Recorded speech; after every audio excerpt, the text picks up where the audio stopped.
Hi, everyone. David Bastel here, host of the Real Estate Edition podcast. Be sure to subscribe, rate, and write a review of our podcast wherever you're listening today. As I'm sure you know, realtors are some of the most civically engaged professionals in the country. Everywhere you look, you'll see realtor volunteers giving back to their communities. Today's featured speakers are just that, involved members of their communities with a desire to help others. REA President Sean Morrison and I had a chance to talk to realtors Bruce Johnson and Vince Marabelli at the Reality Conference in Niagara Falls back in February.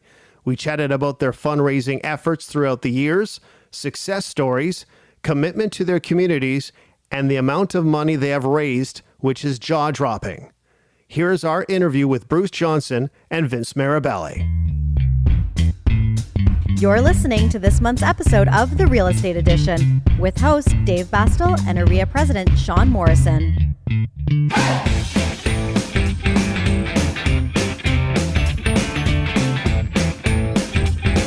Real Estate Edition podcast on location with Bruce Johnson and Vince Mirabelli. Gentlemen, first question too, because Bruce, you're from Wasaga Beach, Vince, you're from Thunder Bay, but yet there's a friendship here and a very good friendship. Can you tell me about it, how it happened, and obviously two people that share a lot of similarities and a lot of successes?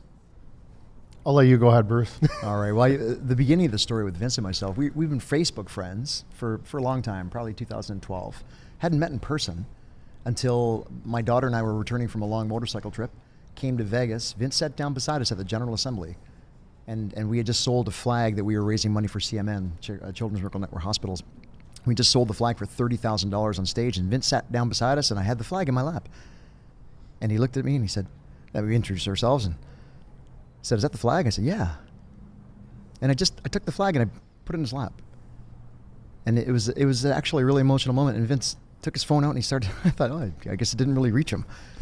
And I get this ding, and anytime anybody makes a donation to our foundation, we get a notification. I look at my phone, and Vince just donated $1,000.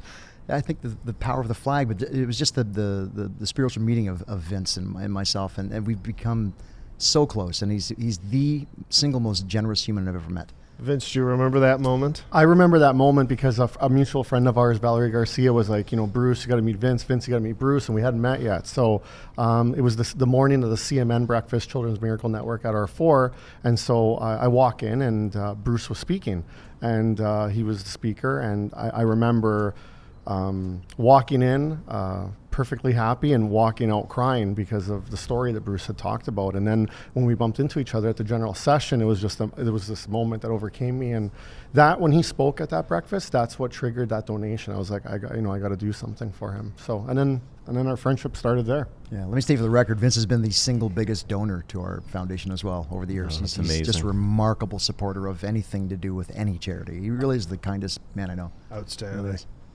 And speaking of donations, guys, I mean, I know that you both have very personal connections to volunteering, and some of our listeners may know your stories, and I want you guys to get into them and tell a little bit. But I'd be remiss if I didn't mention to our listeners that combined, you have raised over $1.2 million for your charities. I mean, that's absolutely amazing, guys. So we'll start with Vince. Vince, do you want to tell us a little bit about what your story and your charities, and then we'll move over to you, Bruce? Sure. What happened was when I was 21 years old, I was living in Toronto, went back home for the year, and I was going to university here. My father had a heart attack when I went back home.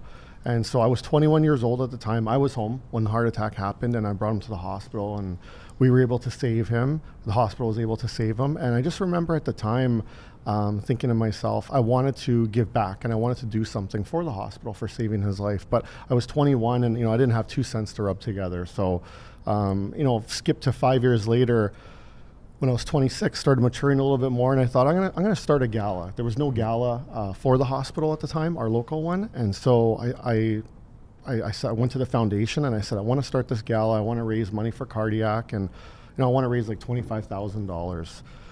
And so I was doing my real estate license at the time, and I was in London, Ontario. So I'm in London for 2 weeks doing phase 2 of my real estate course. And I had a Thunder Bay telephone book with me, and I was organizing this gala back home. And so as soon as I finished my exam, I fly back home, and the gala we sold out in 3 weeks, 375 people, raised $33,000 the first year. Wow. And so that was my way of giving back. And I thought, if I can't personally give back, I'm going to give back my time and my, and whatever talent or whatever it was to get that money and to bring it into the hospital. So the gala started from there, and now we're into the 14th year. And last year it raised $250,000. Wow. So when my father had his heart attack, we just had basic cardiac services. Now, as of 2022, there's going to be the Peter Monk Cardiac Center in Thunder Bay, and we're going to have open heart surgery. That's amazing. Now, Bruce, I know you're going to tell us a little bit about your story, and I know everybody asked you about the bear. So I'm not going to ask you about the bear here today. But in telling your story, can you also tell us a little bit of a crazy story that you've encountered along your epic journey? Sure. Well, my story begins, my wife and I started real estate in 97. And from the very first day, we became what's called a miracle agent in my brand. And so we've been supporting the Children's Miracle Network hospitals with a donation. Every time we sell a house, we donate money towards our local hospital. And when I signed my paperwork to do that, I didn't even know what a children's hospital was. My sister Marilyn Rattan's my broker, and I had to ask her. I said, "What's a miracle agent?" I'm embarrassed to this day that I didn't know, but I'm also I talk about being lucky that I never had anybody in my life that I knew that had used a children's hospital. And the numbers, when you think like one in 10 children in North America a year ago, I was really fortunate to have no connection to that. A year after I started in real estate, and this is what I say to people all the time. I'm so grateful that I was already donating to the CMN. Because in 1998, a year after I started in real estate, my daughter Alyssa was born and passed away in Toronto Sick Kids Hospital in our arms. And talk about a cathartic moment to begin your journey. Like, it was a tough way for my wife and I to start our lives together, just a year into our marriage, and it was PTSD, and it was devastating. And my daughter Holly came along a few years later. My daughter Jocelyn after that. And my daughter Holly asked me one day if we could take a motorcycle trip. And that trip morphed into Motorcycle for Miracles, these trips that we do for CMN hospitals. So we raise money for all the hospitals. There's 170 of them in North America. So we've done 3 trips now. We've raised just about $700,000. We've ridden a year of our lives. In the last 6 years, actually, we've been gone for a year. And it's been amazing. I hate to say we've seen everything, but it feels like we have. We've bear chases and monsoons and buses that have rolled over down mountainsides in front. We've really seen a lot of stuff. Holly's been exposed to a lot of the world at her very young 19 years on this planet. And these trips are driven by Holly. I ride the bike. That's what I tell people all the time. Vince and the Champion Agents raise the funds. We have the funds in place before we begin our journeys now. And I'm the conduit through which this passes. I just ride the bike. Holly comes up with the ideas. CMN is at the other end, the receiving end of the donations, but it's really the Champion Agents and the people who donate. And that's why we're doing this today. We want to energize and inspire other realtors in Ontario and across Canada to look themselves in the mirror and just look themselves in the eye and ask themselves if they're doing enough. And if they can't answer that question, honestly, they're not doing enough. They can always do more. They can always do more.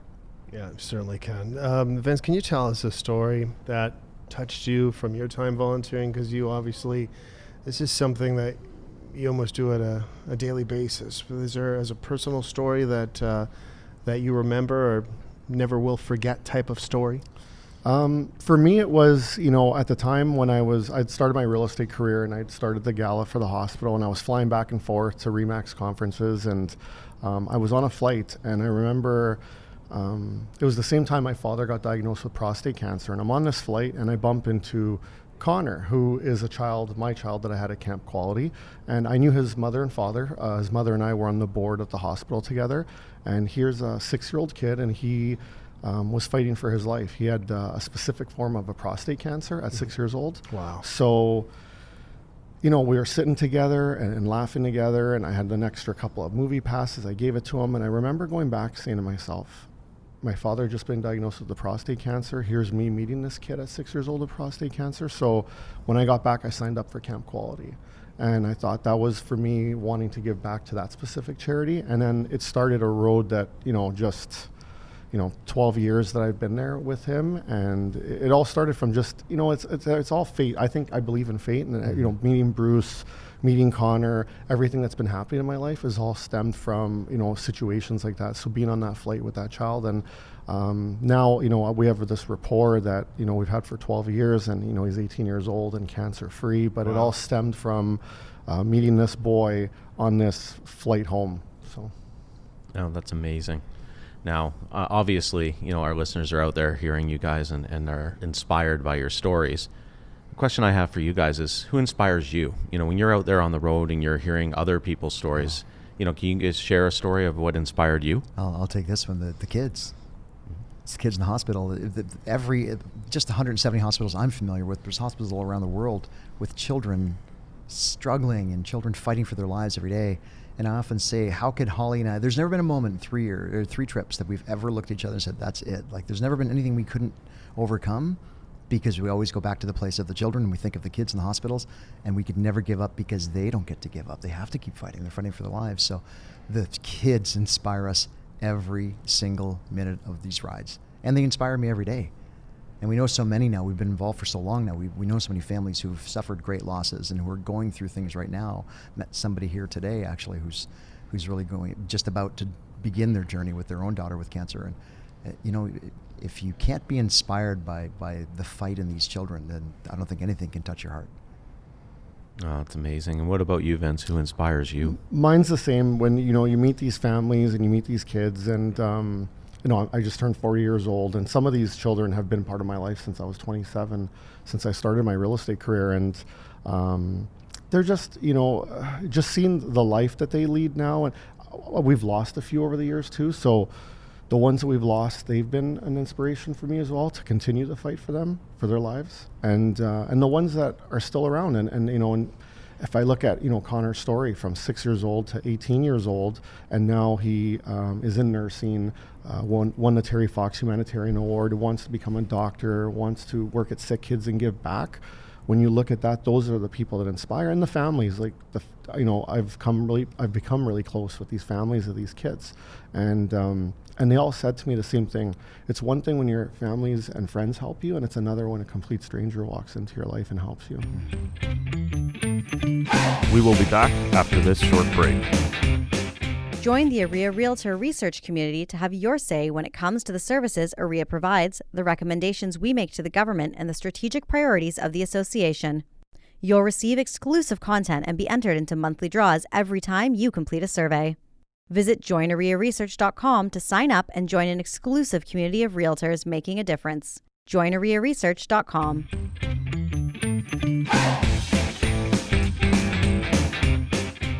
We are on location, the Real Estate Edition podcast with Bruce Johnson, Vince Marabelli. Bruce, can you tell us what it felt like when you heard you were nominated and you won the Good Neighbor Award? And can you tell us what the Good Neighbor Award is? So the Good Neighbor Award is from the States. It's the National Association of Realtors.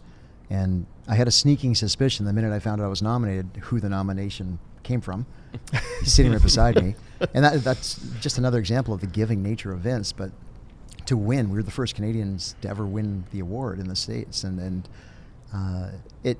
any time we ever win any award or get any recognition, Vince and I and anybody who does any kind of foundation work or fundraising, if they're in it for the right reasons, I hate to use the word embarrassing. It's not embarrassing, but anytime a light is shone upon us, it just doesn't feel right. We always direct the light back on our charities. So for me, the greatest victory in receiving the award from NAR was having CMN receive that spotlight of 1.3 million realtors in the States. Wow.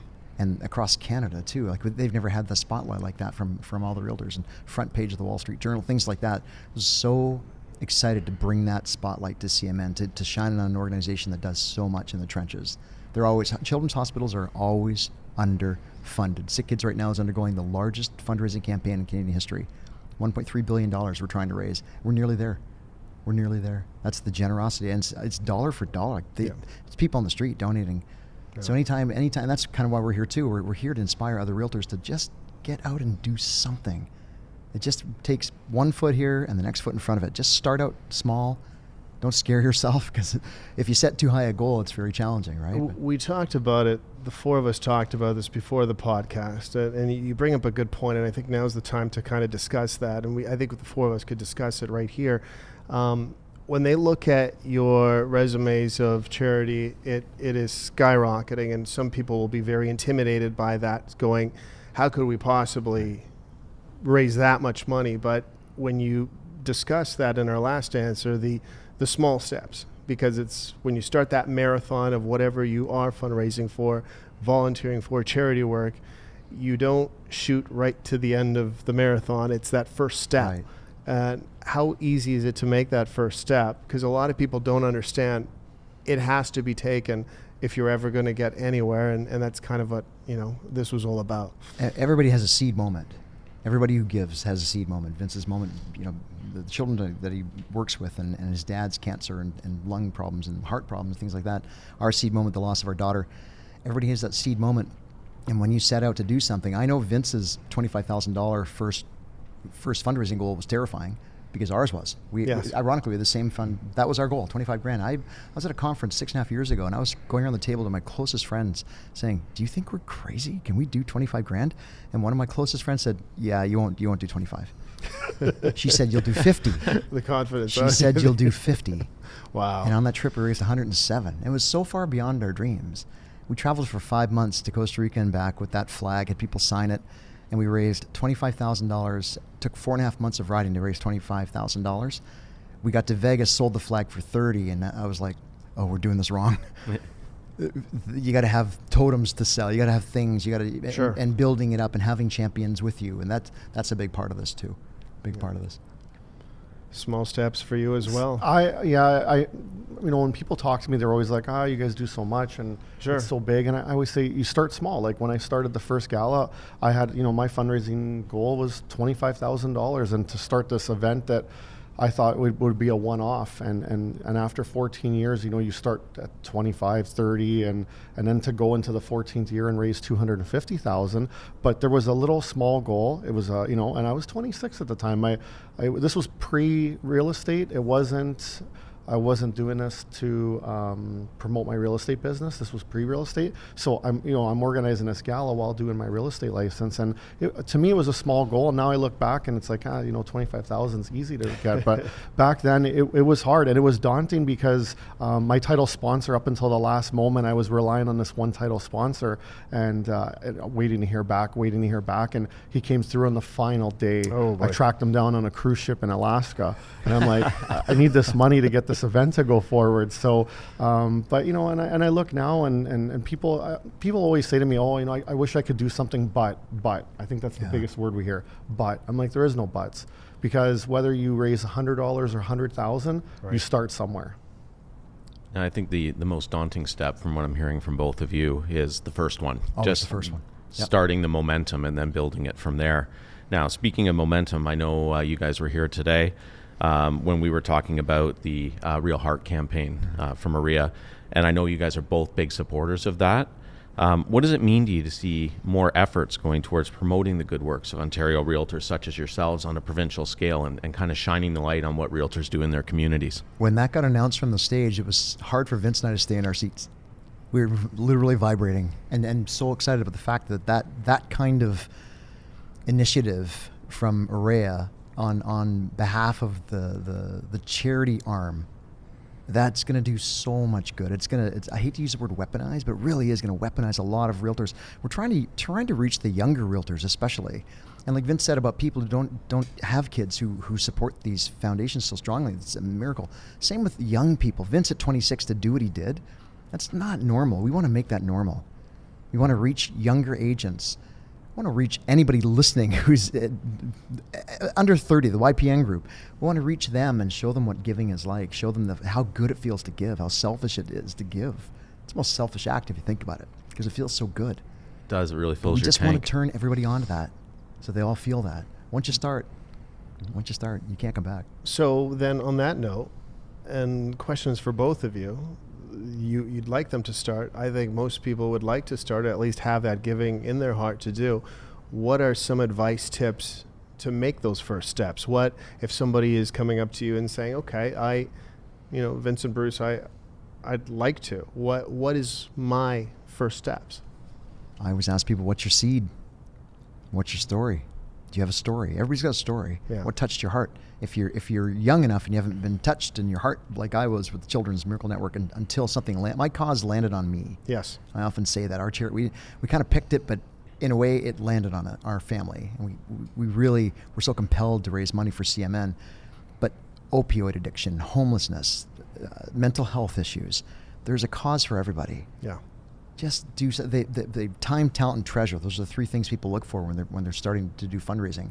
Find people with one of those things. The treasure is find somebody. If you find somebody who makes a lot of money but they just don't have time to give, but they have deep pockets and write checks, they'll help you too. And people sometimes don't have a lot of money but they have time. Find them. You need to build this tribe, right, Vince? Don't you think it's all building tribe, right? It's building a tribe and building like a little army behind you. And one of my first mentors was still a mentor in my life. He said to me, Vince, there's time, treasure, and there's talent, and people will respect all of them, whatever you do. And whether you start, and like I said, when I started, I had no money, so I gave the time. Yeah. And now that I'm a little bit more successful, I also have the means to give the treasure.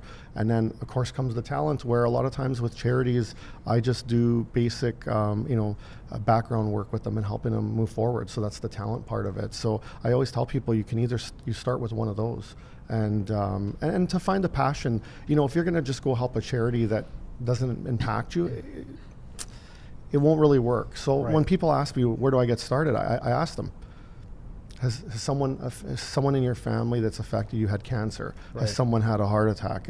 Have you had a sick child in the family? And start from there. Because if you're just picking a charity just to go and help, great. But I find that if there's a passion and there's a seed behind it, that you'll excel with helping them.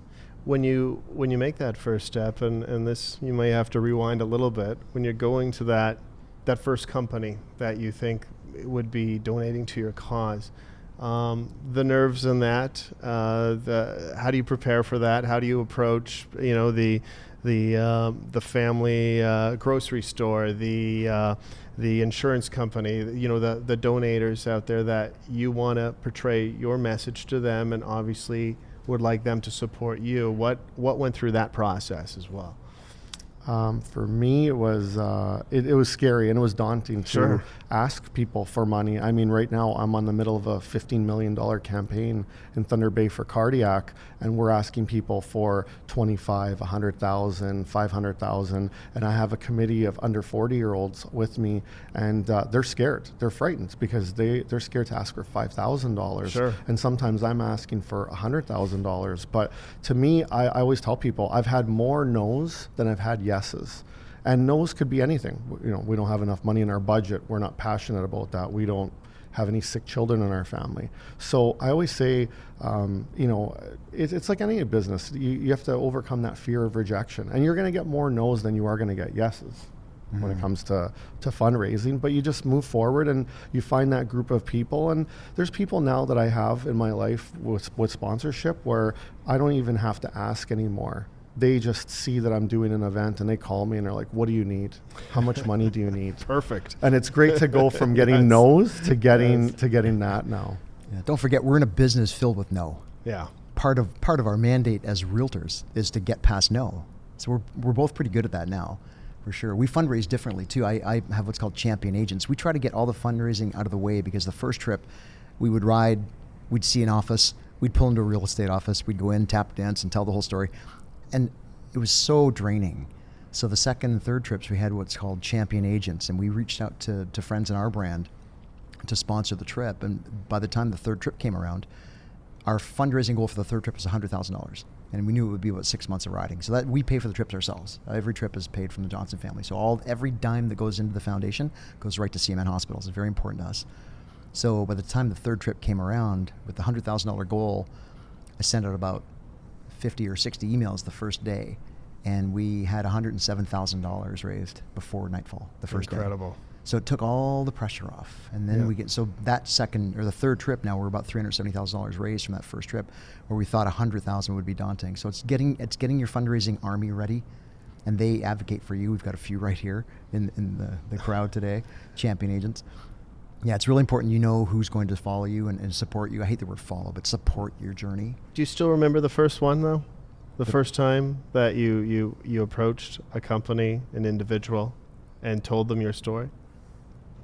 On the trail, like actually on the road, someone who we didn't know? Yes. Yeah, it was in Kentucky. Like you There's a mentioned little brokerage earlier. on the side of the road in Kentucky. We yeah. went in, they had no idea. And by the time, this is a wild story actually. So I'm with Remax, and we would stop at Remax offices along the way.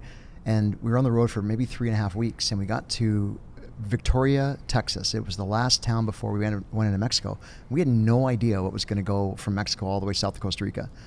We stopped outside of a little tiny Remax office in Victoria, Texas, parked the bike, got off, put our helmets on the mirrors, opened up the bag, and the flag was just shoved in there beside a can of oil and our lunch. And it didn't have a $30,000 meaning to us yet. Took the flag out, and as I'm taking it out, I said to Holly, wouldn't it be nice if just one time we walked in the door and they actually knew who we were? Yeah. We walked in, it was Saturday, the broker owner's daughter was getting married. There's not a soul in there except for one agent. He's doing a deal in the back room. Ding, ding, ding, we ring the bell. I'll be right there. He comes out, he sees us standing there, dirty, our gear's all muddy, and he goes, "It's you! It's Wow. really," and that was the first time, and that was one of the first taps from the universe. And you'll get this too when you start fundraising. The universe wants you to do well, wants people to give and to go out and make it easier for you. Those taps from the universe keep us all going. They really do. And I'll tell you, the more you give, the more you get those taps from the universe that you're doing the right thing, that it works. Now, I'm going to put you guys on the spot here. You're Fire kind of in the away. hot seat now, but our listeners want to know. So what's next for Bruce Johnson and Vince Marabelli? What's the next big goal? Well, let's start with you, Vince. Oh, I'm on the spot. Mine, I take mine on a day-by-day and a month-by-month basis.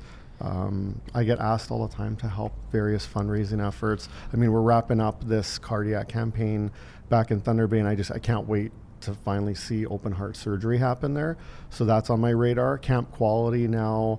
I've moved on from going out there and volunteering for the week. So now I'm actually helping them with fundraising on a national level and helping out that way.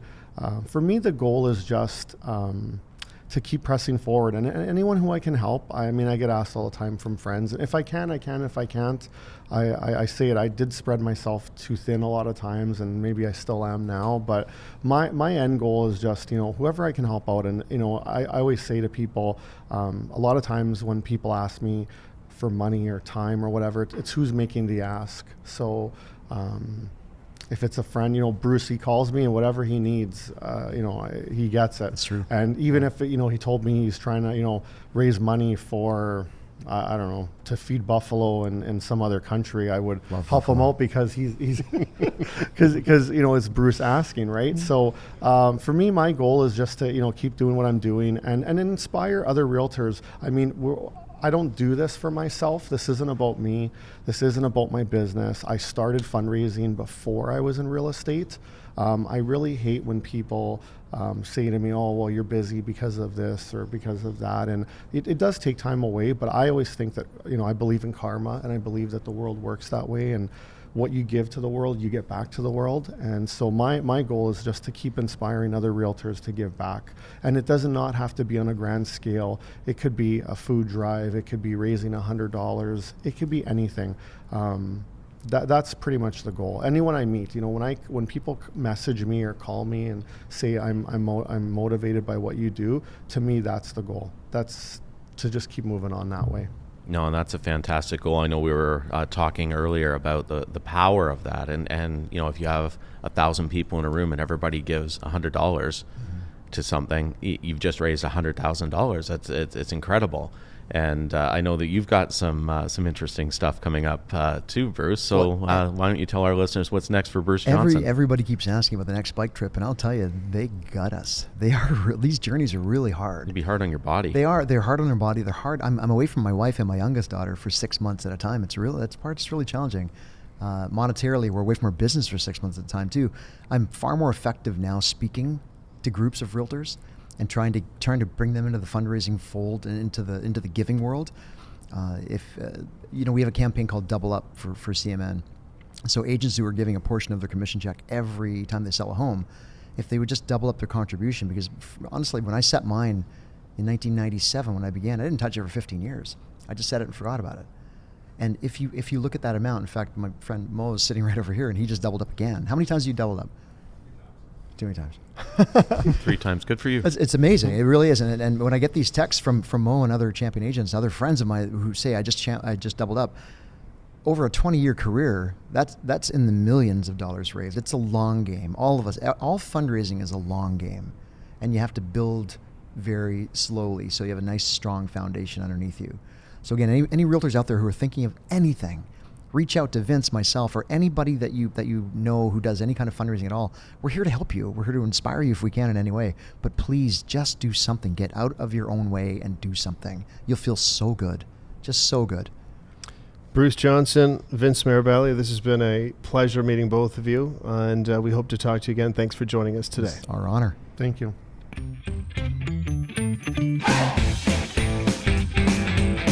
If you would like more information about the Ontario Realtors Care Foundation or how to give back, visit www.realtorscareontario.ca.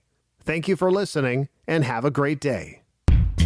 Visit aria.com/podcast for more information, links, and a full list of our episodes to date. New episodes are out the second Tuesday of every month.